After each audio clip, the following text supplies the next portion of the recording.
দলটির টসে হেরে প্রথমে ব্যাট করছে তারা।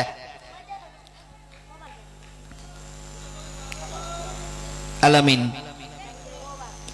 পরবর্তী বলটার জন্য Alamin, you little man, brilliant delivery, what a gem delivery, that is absolutely beauty, proper class বলে। ব্যাটসম্যান ডাউন্সিং ডাউন দ্য উইকেটে লফটেড শট খেলতে চেয়েছেন এক্সট্রা কভার অঞ্চলের উপর দিয়ে, সেই জায়গা থেকে ফ্লাইট মিস করেছেন, লাইন মিস করেছেন, বলটাকে মিস করেছেন। বল তুমি কই? একেবারে ক্রিকেটের পরিবেশে একটা কথা রয়েছে যে মিডল স্টাম্প লেগ স্টাম্পের বলগুলি যদি কোন রকম ভাবে মিস করেন, ইউ মিস আই হিট, যেটাকে আমি বলবার চেষ্টা করি যে তুমি কোন রকম ভাবে ডেলিভারিটা মিস করলে আমি কিন্তু স্টাম্পে গিয়ে আঘাত হানবো। সেটাই হয়েছে বুদ্ধিমান বোলার এক্ষেত্রে আলামিন। সেকেন্ড সাফল্য, দ্বিতীয় সাফল্য দ্বিতীয় ওভারে এসে 2 উইকেট হারিয়ে